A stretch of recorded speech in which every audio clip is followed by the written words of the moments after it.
Go, Carter. You should be the first one. Go. You can't get too close. Now let his kids go. Where's daughter?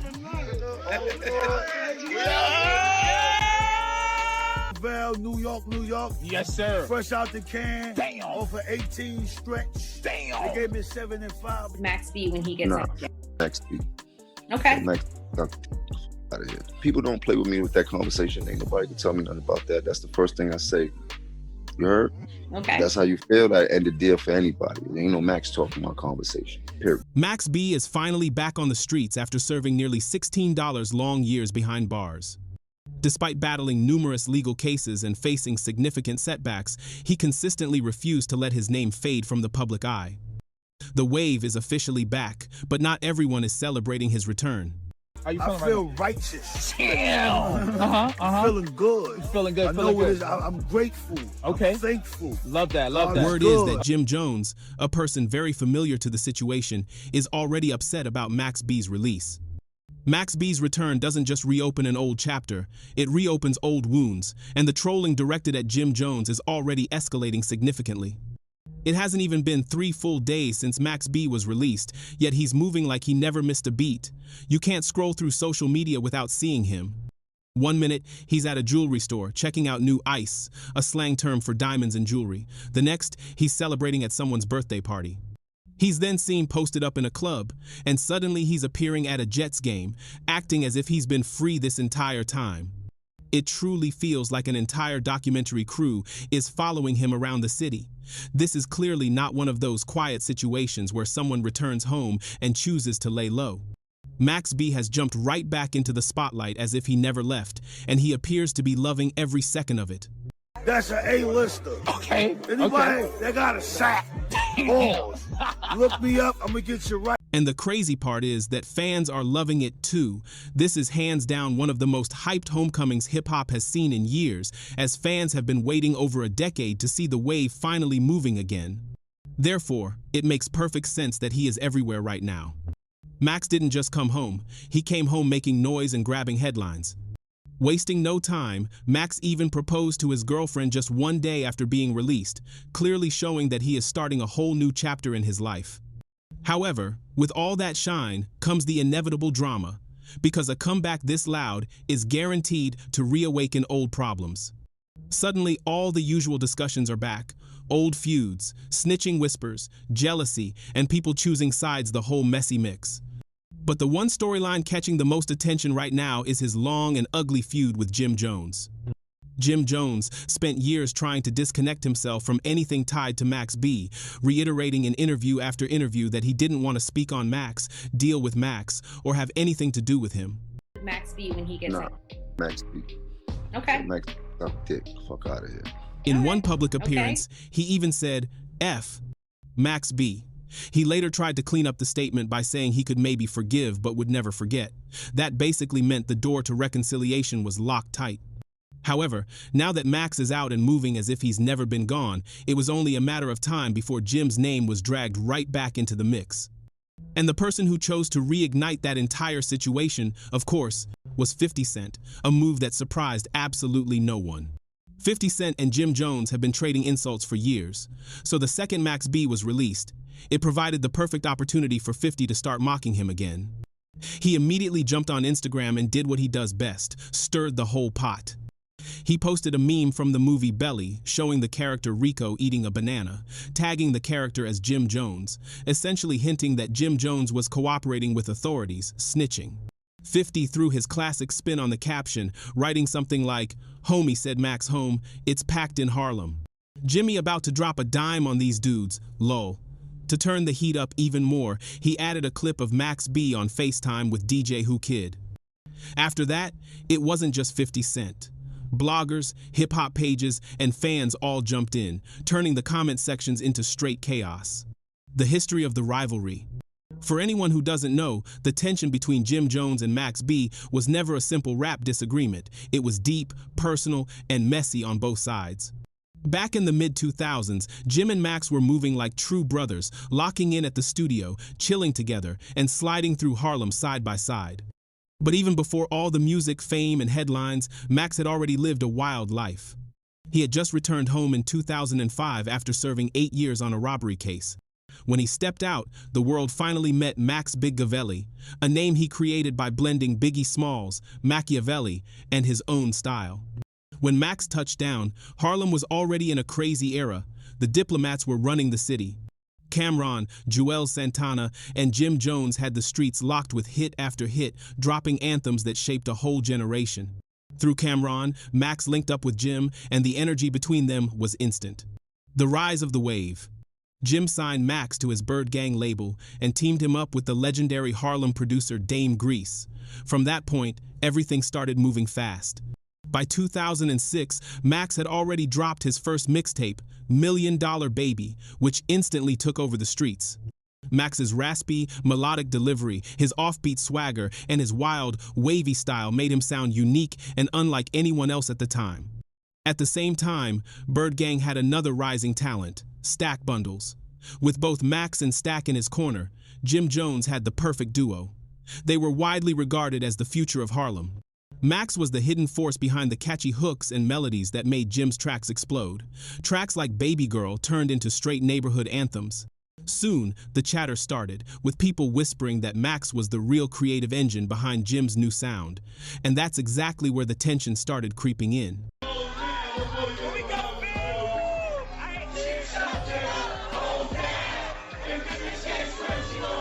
As Max B's popularity and creative momentum grew, so did his street instincts. Unfortunately, those instincts ended up pulling him into a situation that flipped his whole life upside down. Around that time, Max was involved with his ex-girlfriend, Gina Conway. She told him about a flashy acquaintance of hers, Alan J. Plowden, a man who was reportedly living a wild lifestyle, running mortgage and mail fraud hustles, driving luxury cars, and spending cash carelessly. Gina claimed Max couldn't let the opportunity slide, so he began considering the idea of hitting a quick score, a robbery. The plan sounded simple. Pull up to Plowden's hotel room, grab whatever money was inside, and leave quickly and cleanly. Gina alleged that Max was the one who pushed the entire move, promising her a better life if she played along. However, when they finally attempted to execute the plan, absolutely nothing about that night went the way they expected. Gina and Max's stepbrother, Kelvin Sims Leardam, were the ones who actually went out to commit the crime, but the whole thing fell apart before it even started. Woman, Gina Marie Conway, a prostitute who'd been with Plowden, told her boyfriend Charlie Wingate, aka Max B, a rapper, about the men's money. Here is the revised and improved passage, continuing the dramatic sequence of events with enhanced clarity and impact. The night everything went wrong. They were supposed to slip into the room while Plowden was out partying, but they got lost, missed exits, and spent hours driving in circles. By the time Gina Conway and Kelvin Leardam finally reached the hotel in Fort Lee, Plowden was already back in his room, asleep next to another woman. Then, the situation took a far darker turn. Another man, David Taylor, unexpectedly walked in. He was not supposed to be part of the plan. Leardam panicked, pulled out a gun, and shot Taylor in the face, execution style. Just like that, what was supposed to be a quick robbery turned into a full-blown murder case. From that moment, everything collapsed fast. Gina was picked up first, and when the pressure hit, she immediately broke. She provided the police with a 169-page statement, spilling everything she knew and pointing straight at Max, claiming he was the one who conceived the plan. According to her testimony, Max was the mastermind who convinced her to help, promising her a better life if the move worked.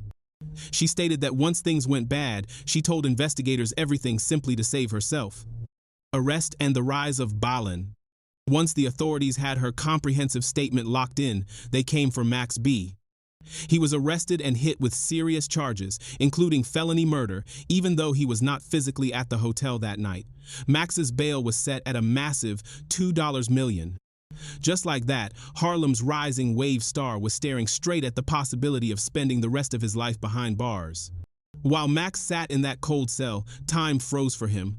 But outside, everything kept moving fast. And the wildest part was that Jim Jones, the same man Max once called his brother, was suddenly everywhere.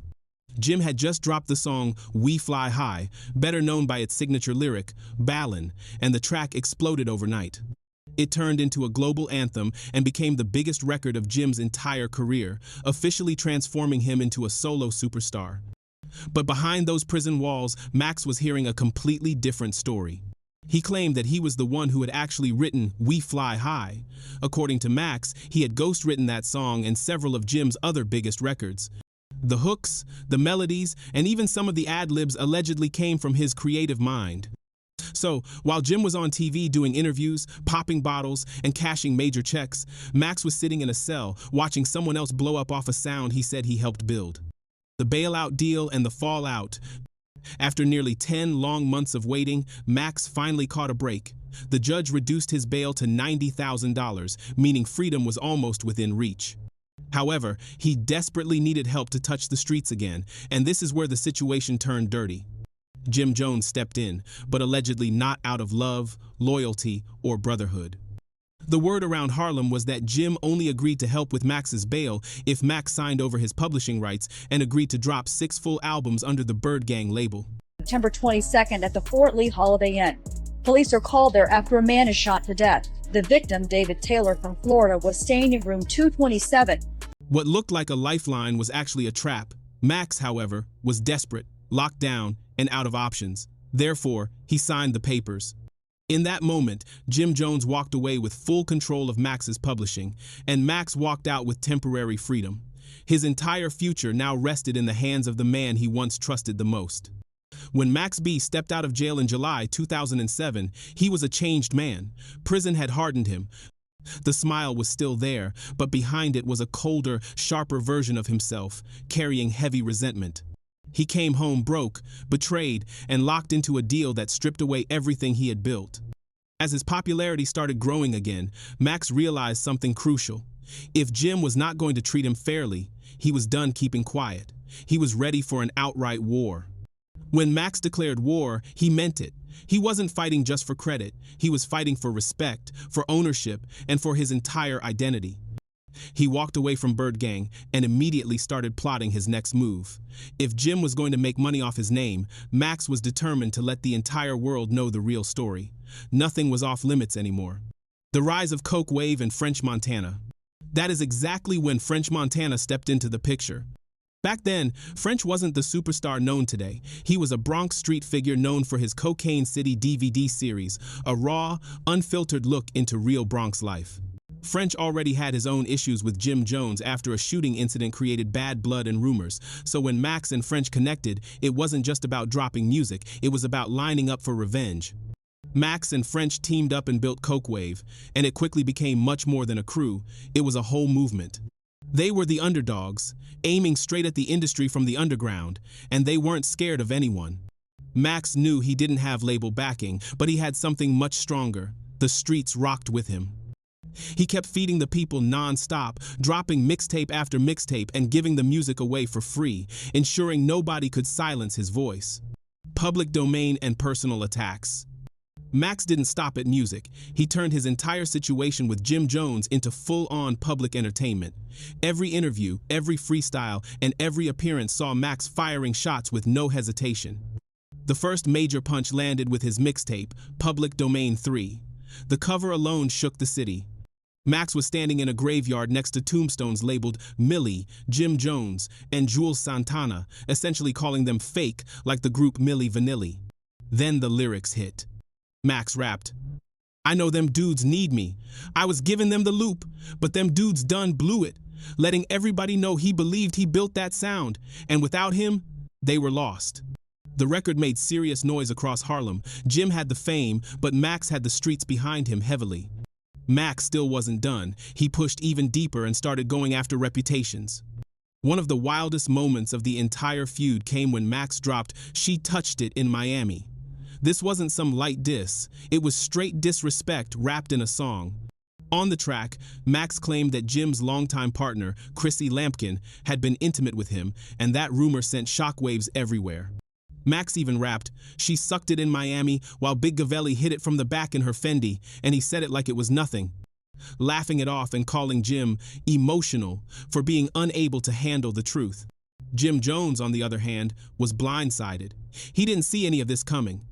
When Max started firing public shots, Jim tried to stay cool, brushing it off and acting like Max wasn't a factor at all. How you think he got so hot? Came out with all them tapes. I did that. I put them hooks together. I made the credit. I made the hooks. I made the melodies. Yeah. I made the shit, dog. I'm the man. Jim Jones immediately jumped into interviews, claiming Max was simply a bitter, washed-up rapper who never made it, just another person who couldn't survive the industry. Jim even denied Max had anything to do with We Fly High, insisting he wrote his own biggest hit. But the streets weren't buying that story at all. People had already heard the old reference tracks circulating, and Max's voice was undeniably present on them. Little by little, the conversation shifted. Fans began questioning how much of Jim's success, even back in the Diplomat's era, came from his own talent and how much came from the people around him. Meanwhile, Max B was not slowing down one bit. He moved like someone ready for pressure from anywhere, even talking publicly about how the beef wasn't just music, it was a real-life energy conflict. Max claimed there was a moment when Jim tried to ambush him in a parking lot, allegedly blocking his car with a Bentley. According to Max, he spotted the move coming, hit the gas, rammed Jim's car out of the way, and still managed to land a few punches before speeding off. French Montana and Max's inner circle backed this story, and before long, the whole situation turned into street legend. The feud was no longer just rap, it had become a full-blown street saga. The confrontations and reputational damage. Then came November 2008, the moment everything jumped to a whole new level. Max and French decided they weren't just going to talk about war, they were going to pull up in person. They drove deep into Manhattan and walked straight into the building where Jim was recording, ready to prove that the city was no longer safe or sweet for Jones. Max later claimed that when Jim realized what was happening, he called the police. Whether that was fact or fiction, the mere accusation alone severely bruised Jim's street reputation. In that world, being labeled as someone who called the authorities was one of the worst things you could be connected to. As a result, the public conversation around Jim shifted quickly. Not long after that, their crews ran into each other again at a club in Brooklyn, and the entire venue turned into pure chaos. Chairs flew, bottles broke, and police officers and canine units rushed in. The whole scene was wild. Once the dust finally settled, Max had done much more than just beef with Jim Jones. He had flipped the entire narrative. Jim became a punchline, someone people started laughing at, while Max turned into a cult figure, a street legend who didn't need a label or industry backing to make noise. But while Max kept dropping music and feeding his dedicated fan base, the law was closing in, and eventually, his past caught up to him. Part 9. Max B's old case from that chaotic hotel robbery had been crawling through the courts for years. When the final verdict dropped, it crushed everything. Max was sentenced to 75 years in prison, and the hip-hop world froze in shock. A segment of dialogue appears in the original text, likely a momentary interjection by a co-host or interviewer, suggesting Max B cooperated with authorities. This is immediately rejected, clarifying that Max B did not cooperate. Fans couldn't believe it. It felt like the wave was wiped out before it even reached the shore. While people mourned, Jim Jones looked like he was celebrating in silence. From Jim's point of view, it felt like he had just pulled off the ultimate business win. Max was locked away. His voice was gone, and Jim still controlled the publishing rights to his music. He must have believed the war was finally over. But in May 2010, everything flipped right back around. So I could ram it up his ass. Pause. And ram the boom, I hit him. So he all this my car, right? My window was there. He tried to grab me. So when he came in the window, I punched him in his face. He jumped. In May 2010, the situation completely reversed. A judge ruled that Jim Jones had zero control over Max B's music anymore. The court found that Max had met all the terms in both his 2005 and 2007 contracts, meaning he was officially free from Jim's grip. Then came the real miracle. Max's massive 75-year sentence was cut down to 20 years, and later to just 12 years. Bit by bit, the daylight started creeping back in. After all those years, the man who literally built a whole sound from a jail cell finally made it home. The resurgence of snitching rumors. Even with his release, the internet couldn't help itself, and controversy popped right back up. The moment news leaked that Max was close to returning to the streets, a familiar echo followed: snitching rumors. These kinds of allegations always show up anytime a rapper beats a heavy sentence, and Max was no exception. This time, the one pushing the storyline was none other than Wack 100. Wack 100 claimed he had paperwork proving Max cooperated with law enforcement while incarcerated. In a Vlad TV interview, he asserted that he had documents showing Max met with authorities and supposedly gave information that helped reduce his original 80-year sentence.